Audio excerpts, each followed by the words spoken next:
ভেবেই পাচ্ছি না ৮ বছর কিভাবে একে বড় করতে করতে কেটে গেল। আজকে আমার মা হওয়া আর আমার ছেলের ৮ বছরের জন্মদিন।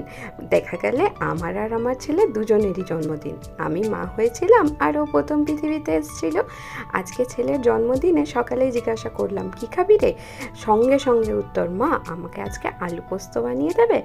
আলু পোস্ত না ওর একেবারে ফেভারেট, কিন্তু শুধু আলু পোস্ত ভাত কি দেওয়া যায়? তাই ওর জন্য একটুখানি ভাজাভুজি আর এই পোস্তটাতে না শুধু আলু দিইনি, কিন্তু একটু হেলদি বানানোর জন্য লাউ মিক্স করে দিয়েছিলাম।